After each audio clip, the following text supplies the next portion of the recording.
કહું જો નામ લઉં તો કાંઈ કાલે હવે પાછા એના ઈ જ કે પોલીસ વાળાને ફોન કરીને 2 ધોકા વધુ નાખજો. ના અન લઈ તો કાંઈ ફેરાય નથી પડતો.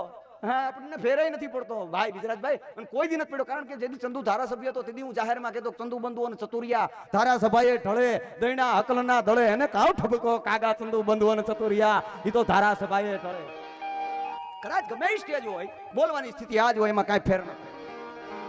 કારણ એનું કારણ તમને કહું ગુજરાતભાઈ કે જે દિવસે વિનુભાઈ શિંગાળાનું મર્ડર થાય અને 7-8 દિવસ થયા છે, છાપા ભરાઈને આવ્યા છોટે સરદાર વીર વિનુને શ્રદ્ધાંજલિ, છોટે સરદાર વીર વિનુને શ્રદ્ધાંજલિ. આ તો થડકો મારી ગયો ભલા માણસ.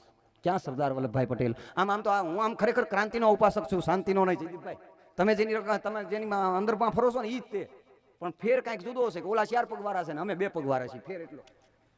હા ગુજરાતભાઈ તમે વિચાર કરો, આ દુનિયા એમ કે આ દેશનો મહાત્મા રાષ્ટ્રપિતા મહાત્મા ગાંધી છે. હું એમ કહું છું કે ખોટી વાત છે ભલા માણસ. આ દેશનો રાષ્ટ્રપિતા તો શહીદ ભગતસિંહ હોઈ શકે, આ દેશનો રાષ્ટ્રપિતા સુભાષચંદ્ર બોઝ હોઈ શકે, આ દેશનો રાષ્ટ્રપિતા તો કે શિવાજી હોઈ શકે, આ દેશનો રાષ્ટ્રપિતા તો હિન્દુઓ શાલિગ્રામ મહારાણો પ્રતાપ હોઈ શકે, આ દેશનો રાષ્ટ્રપિતા તો ઝાંસીની રાણી લક્ષ્મીબાઈ હોઈ શકે, આ દેશનો રાષ્ટ્રપિતા તો કે સુભાષચંદ્ર બોઝ પણ હોઈ શકે.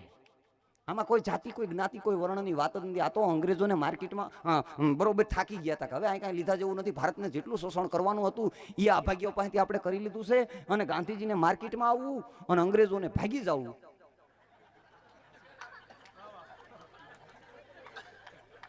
એમાં રાષ્ટ્રપિતા થયા છે ભલા માણા. બાકી બકરીઓના દૂધ પીવે રાષ્ટ્રપિતા ન થાય.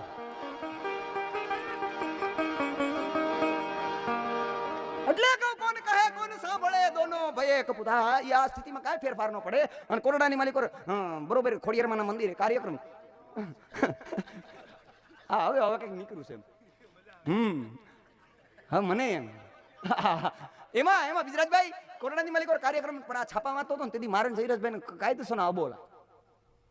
કાયદેસર ના બોલા અમે એકબીજાને હામાં મળી એકબીજાને બોલાવી નહીં. અત્યારે બોલે ને બધું બોલ લેતા તેથી બોલાવતા નહીં.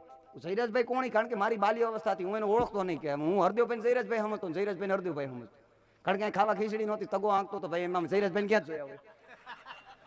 પણ આ એક દુનિયાનો નિયમ છે મિત્રો. તમે જોજો કાંઈ પણ તમે કરશો અને એમાં ન કરવાના કરજો એટલે આ દુનિયા કહે હો કે આ ભાગ્યો રવાડે સીડ્યો છે, પણ જો એક વખત ખાખીના હાથમાં આવી ગયો તો ભાંગી નાખશે.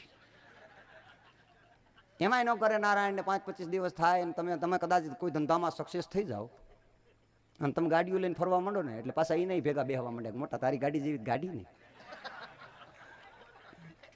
એમાંય ન કરે નારાયણ અને પોલીસની રેડ પડે ને તમને ઉપાડી જાય તો પાછા એ નહીં કોડા વાતું કરતા હોય. અમને ક્યાં ખબર હતી કે આ ભાઈ આ ધંધા કરે છે.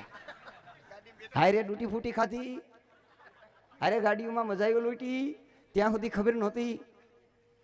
પણ કોણ આમાં ક્યાં કેવું?